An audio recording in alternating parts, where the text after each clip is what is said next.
Hello and welcome to yet another conversation which is part of a cooperation between Clifford Chance and Helsińską Foundation for Human Rights. The project is titled New Technology, New Justice and New Questions. And today we are discussing yet another topic. But first of all, I am joined by Kate Scott from the London office of Clifford Chance. Hello, Kate. Hello, good to be here. And Konrad Siemaszko, who is a lawyer at the Helsińską Foundation. Hello, Konrad. Hi. We have a very easy topic today, which is AI and learning algorithms, whether they are an opportunity or not for the judiciary system. An easy one, don't you think so? I certainly think there's lots to discuss. So I wanted basically, to start off with trying to portray, because trying to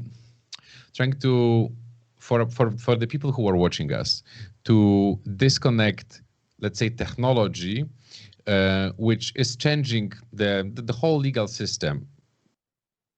I would say, from my perspective, still rather slowly for past decade, maybe 12, 14 years, especially, for example, when it comes to freedom of information, when it comes to later open data, but this is just one part of it.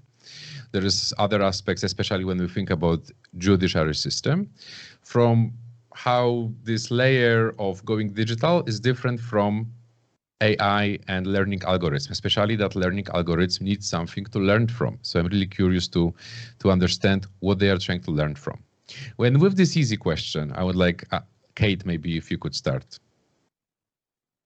So I do think there is a difference between AI and law going digital. So certainly what we've seen over the last 10 years is really technology both streamlining the delivery of legal services, and in parallel, we've seen our clients adopt technology, and they now expect their advice to be delivered electronically.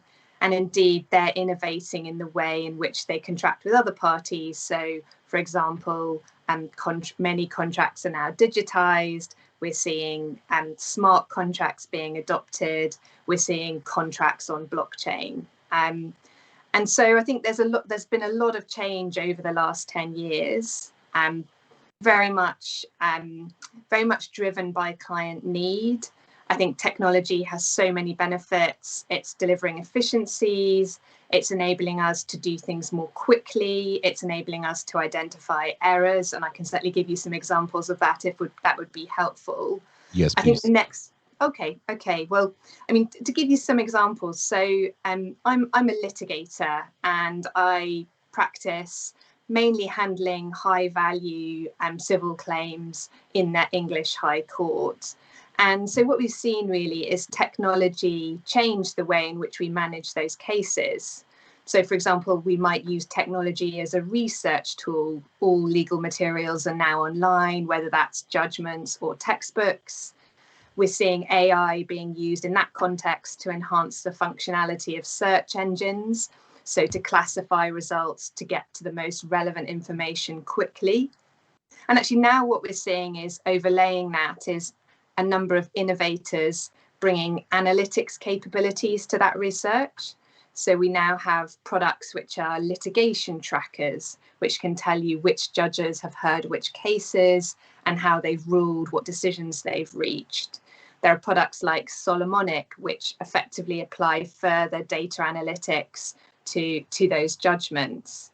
I think one of the problems we're seeing around that is that actually to make those services work particularly well, you need a large volume of historic data. And so we've got the data for more recent claims, but actually we haven't got the data going back into time. In the US, there are better examples of that. So, I mean, that's just one example. And another one is how we use technology to deliver services. So that might be using technology to cut down repetitive tasks or to cut down on manual inputs. Perhaps the best known example in the litigation space is e-discovery, where we use technology to undertake document review. And we've seen huge advances over the last couple of years in using AI technology to get to the most relevant materials for any claim more quickly. So actually, we've now got products that you can identify a relevant document to them, and they will identify not only other documents within an email chain, for example, but they will look at the keywords, the language used in that document, and it will proactively suggest others that actually might also be relevant. That brings huge time savings, and it also makes sure that you get to the key documents more quickly. So just two examples there really of changes. Great, thank you. Konrad, if I may, well, go back to my initial question, but if you could focus on maybe what doesn't work in this going digital and when it comes to judiciary system. Yes, I'd like to start with saying that I love the way that we started by giving these concrete examples, as very often when we discuss AI, we tend to think of some, very specific things like some shiny humanoid robots or some general artificial intelligence, whereas these very concrete examples that Keith gave, really already shows us that we are talking about, sometimes very down-to-earth thing that we use every day. If we're using spam filter on email, then most likely we're using AI. When you're using some automatic translation, that we're using AI, or autocomplete, most likely we're using AI. So this is something that we might be dealing every day. It's not that we are looking for some super intelligence and some terminators when we're talking about this. So it's very good that it started from this foot. And definitely there's a lot of applications that are fairly, safe when it comes to, and very beneficial, as been mentioned, when it comes to using judiciary and justice systems more general. So this natural language processing that help to sort of enhance the research capabilities and process text, or also automatic transcriptions. These are applications that may help to reduce tasks that are tiring, and at the same time they're not very risky when it comes to social values, human rights, and everything we value. But of course, there are certain other applications, uses of AI, of algorithms in judiciary, that are much more problematic on the other side of spectrum. And again, I like to emphasize here that they're also already in use in many countries. So we're talking about some concrete cases that we have some data on the work in practice, and what works there and what doesn't work. So when we reach this, perhaps the extreme spectrum of problematic types, criminal justice provides us a couple of examples here in justice system. I'm thinking of things like risks assessment technologies, tools used in judiciary to sort of inform about the risks of reoffending. Perhaps the most well-known case is the Compass software used in certain states in US that informs the judge what is the probability that the defendant or the suspect will reoffend, and then it might inform his decisions whether the suspect shall be set free or should be put on the pre-trial detention, or also informs about the sentence. This is perhaps the one of the well-known cases that indicates significant risks, and the risks comes from how it operates in practice. There have been a lot of research and data showing that this kind of predictive models based on historic data often tend to be very biased, especially against racialized communities, or also against women. And this is the case of the Compass system referred to, when it has been indicated that, when it comes to Black people, there are a lot of more false positives when it comes to risk of reoffending. When it comes to white people, there are a lot of false negatives. This is a concrete example of how bias risks and discrimination risks are very likely, and that are already used in judiciary. And if you think about your current work, like daily work, where you would see AI or learning algorithm or both supporting you most? Yeah, so in my day-to-day work, in fact, we're using sort of AI and technology on a daily basis. So I think the examples I gave were principally examples focused on processes. So where AI can streamline a process. And actually, I think one of the things that's often overlooked by AI is we worry about it making mistakes. But actually, humans in our day-to-day work, we make mistakes. We overlook a document. And actually, what AI can do is reduce that error rate significantly. So I think we'll see more of that. And the amount of investment in AI by legal technology firms who are innovating, I think means that we'll get better and better products over time. What I think is interesting is actually, will we start to see, so rather than AI being adopted by the private sector, so obviously I defend corporates principally or help them bring claims through the courts, but will we see the actual judicial system itself adopt AI to try and bring kind of broader benefits, societal benefits or efficiencies? And I think there we've got a sliding scale of use cases. So AI might be used as a way of streamlining the court processes. It might be, for example, used for the allocation of judges. And we're seeing that already. That's happening in Georgia, in Poland, in Serbia, and Slovakia. And again, I think just as a simple use case like that, you need to think about sort of how you code that. Do you mirror the human methodology for allocating judges that might have a specialist judge handle a specialist matter? Do you take into account judges' other commitments, what might already be in their diary? Or actually, do you try and remove all of that? Do you have something that is much more random? And what do the users of a court system want? You might reach a different decision for commercial cases that you might reach for criminal cases. All of those decisions are really based on trust. You then move up the sliding scale and you might have AI effectively helping judges make preliminary assessments or filter cases. Essentially you're kind of moving up the decision-making spectrum. And I thought there was some quite interesting research being done in the Netherlands, where I understand that in the District Court of East Brabant, they're looking at using AI for determining traffic violation cases. What do you do there? Actually, what if the party doesn't accept the decision? Do they have a right of appeal? Right the way through, perhaps the most extensive use that we're seeing is in China, where lots of cases are now being decided by internet courts with, they're having great success in reducing the duration of cases to things like 40 days.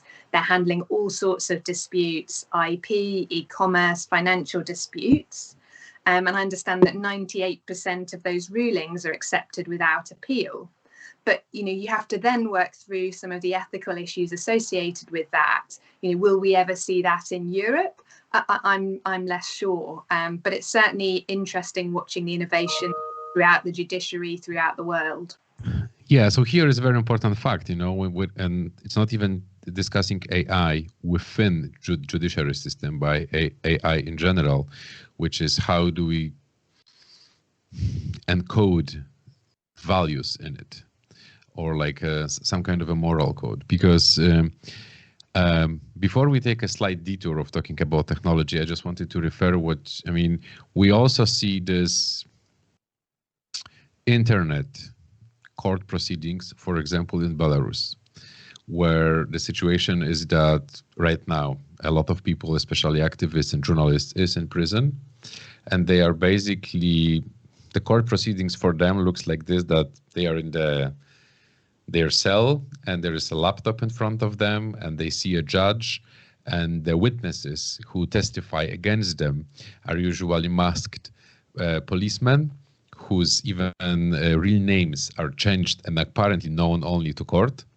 for anonymity purposes. And this is how they are being later on sentenced. And this is actually, I wouldn't say this is, of course, AI. This is technology used to imitate the legal process. But I wanted to ask you both, like, what kind of elements of judiciary system would you leave analog or physical? Like, would you eliminate going into court and, or just keep it as like we are talking right now, you know, there is 3 windows here, you know, this side, that side, and a judge, and then, you know, half an hour and we are done. But I'm just curious about what, I think we are past that phase that everything going digital makes us like, yay, this is what we want. For some time, we start to see that certain things were done on purpose like this, and just making them digital for the sake of making digital is not working. So what would you keep, analog or physical? Maybe Konrad, you will start now. Yes. As you said, this is indeed a question not only related to AI, but more broader question about what should we call physical and how far should the remote proceedings go. And I think that last year is a really interesting experiment showing how the the tools that have been here around for quite a while, because some instances of using remote proceedings of video conferences in judiciary are nothing new. They have been here for more than 15 years in some cases. But of course, pandemic showed that there's a big opportunity here and a lot of risks of that has been sort of discussed also in our previous conversations here about people that are digitally excluded. How not everyone is very fluent with technologies, especially when it comes to people of older age, and it's not always easy to proceed with a fairly simple tools as we might think, as video conference. But apart from that, there's an interesting point you mentioned earlier about how to incorporate values and what can we sort of give away there, and how shall we cook. Yeah, we'll go there. I'm just trying to trying to understand, because from a citizen perspective, when whatever changes judiciary system, the idea is that it has to be like more fair and faster. Whether it's an AI, whether it's a digital elephant, it frankly doesn't matter. This is like a #1 pain point for people, that judiciary process is long and that many deem it unfair for different reasons, high costs of legal assistance, for example, for some, and so on and so on. So this is a very internal talk, how AI and algorithms can help you. But I'm basically trying, before we fly to Mars, trying to see, like, what would you keep? Would you like going to court or not? Just simple, yes or no. Would you like to still do this? Or would you say, nah, it's okay, we can do it via whatever, some technology? Well, yeah, there's an important principle in general in judicial proceedings of a principle of immediacy, that in general, the court should has a direct contact with evidence as far as possible, as not everything can be presented online or via these kind of tools. I'll definitely keep that possibility for many cases, but I think there's also much more room for going much more digital when it comes to access to files, when it comes to electronic pleadings. There has been some developments here, but there's definitely room for more. Okay. Yeah. Quick, do we have anything what you would keep analog? Well, no, not you, Konrad. Konrad, not you, Kate. So the one thing I would keep analog is, I think it's really important to be able to appeal to a human. So I think if you're using AI earlier in the process to deliver efficiencies, that may be acceptable, and ultimately it's a value judgment. But I think that people want their ultimate determination to be made by a person. I think,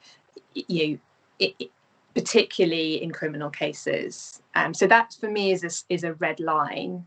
I think before that, ultimately, as I say, it's value judgment. So I think I would have said prior to the pandemic, so prior to, for example, many of the cases that we handle being heard, online, remotely, I would have said that actually that sort of justice had many disadvantages. I think I would have worried about, for example, a witness being able to get across his recollections or her recollections to a judge when you're having to do it through a screen. But I have to say, I think we do adapt. Over the pandemic, the English courts have remained open. They have felt that it's very important not to postpone cases. And so many cases, whether those are individual hearings on particular issues or ultimately trials, have taken place online. And actually what we've discovered is there's many collateral benefits of that. So my worry about a witness being able to get across their point, one of the real advantages for judges is that actually they're very much, if you like, closer to the witness because they can see them on a screen and they can see their faces clearly. They're not set at a distance. The witness might be in their home environment. They might be very much more relaxed than actually if they were in a formal courtroom. And so ultimately, I think on any use case, you have to weigh up the pros and cons and see what works. Of course. Okay, great. Thank you. So going back to our AI, because I wanted to focus, right now on different parts of the judiciary process where it could help you. Kate would keep the final appeal to human, maybe final, which is, I think, really important in terms of trying to understand which elements we are trying to digitalize more. From your first answer, Kate, what you were describing and the ideas you gave us, that, as you said, that was a lot of around processes. So speeding up the client work, speeding up data processing, document processing, and so on and so on. So that's one thing, because AI and learning algorithms, they need data, and either it's existing data or it's user-generated data. And the bigger the volume of data, of course, then technically there is more to learn from. So I'm just trying to, for example, would you apply AI or learning algorithm to, let's say, lawmaking process?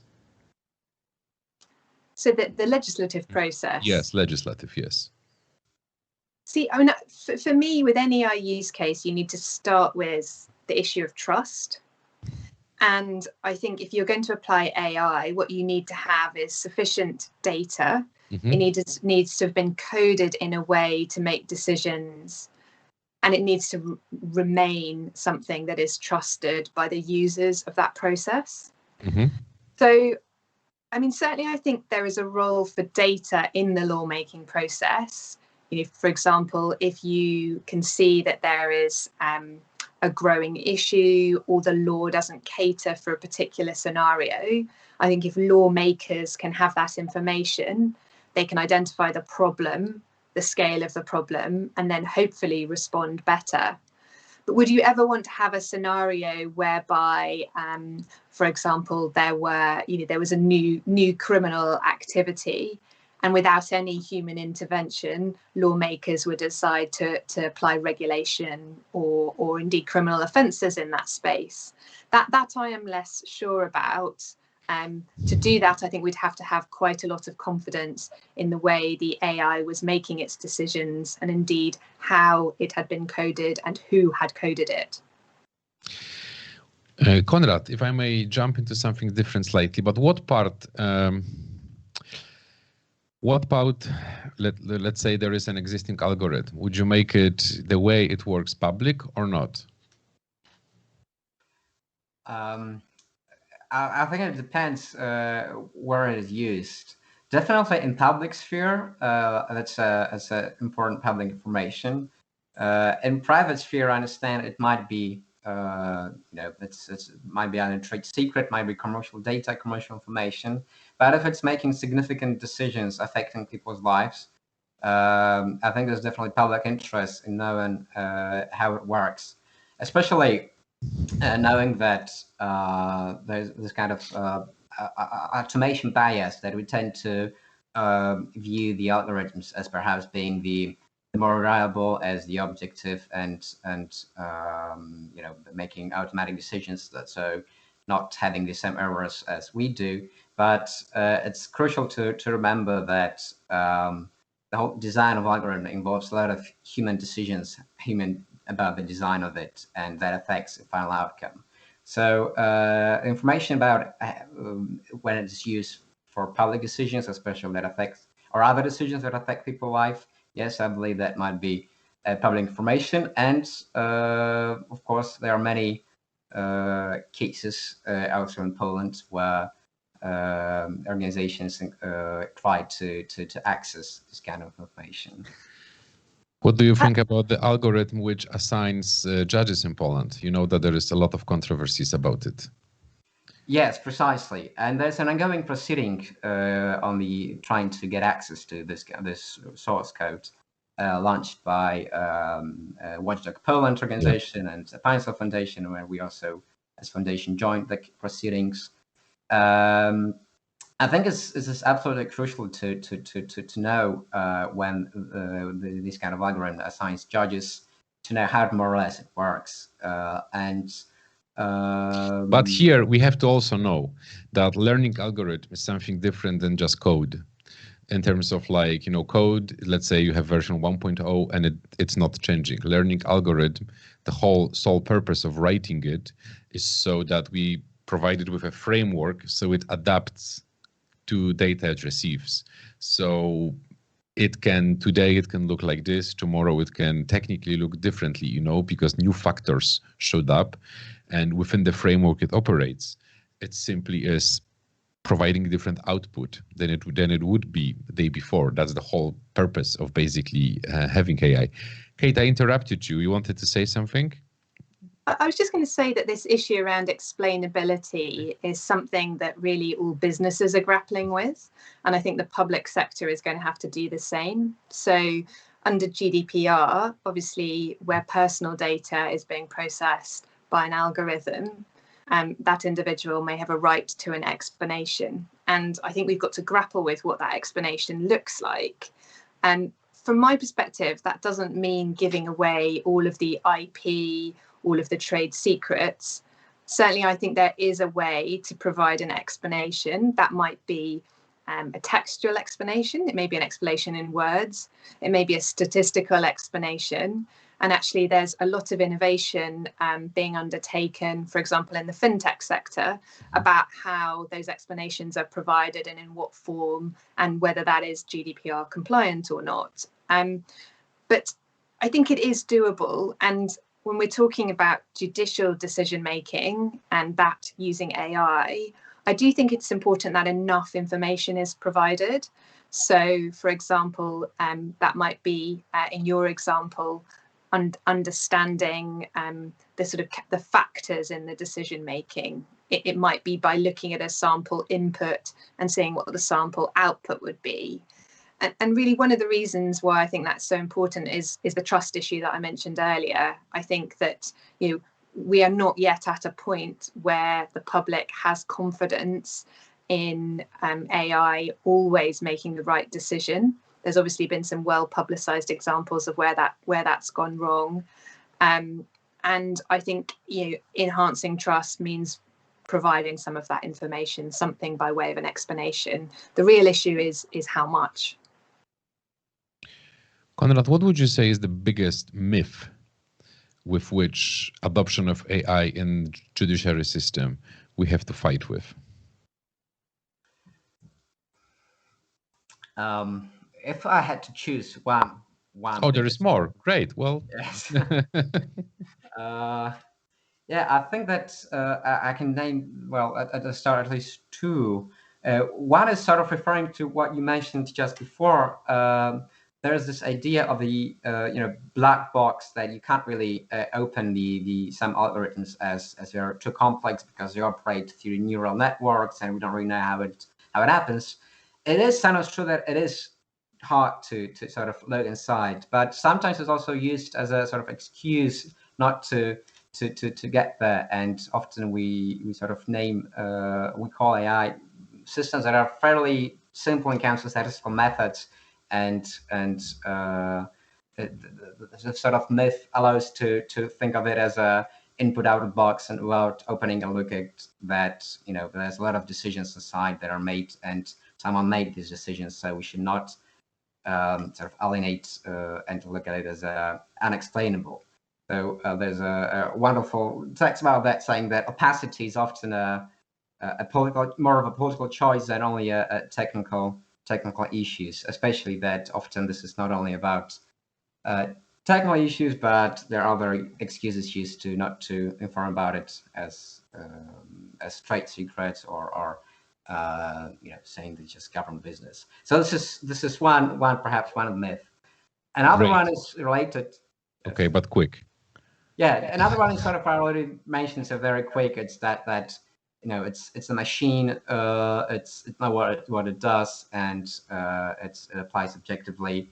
And here there are a lot of examples showing that if we feed it with biased data, it will produce biased results. But it's not just this. There are also a lot of choices about in between what you do with this data, what kind of indicators you choose. So it's not objective per se. Awesome. Yeah, I'd agree with that. I mean, I think the issue of the sort of data cleanliness is one key factor. So and a piece of AI really is only as good as the data which feeds it. So if you take data that, for example, as it might have been obtained from unlawful sources, or you take the wrong data, then the AI can't improve that position. So you're sort of stuck with the results.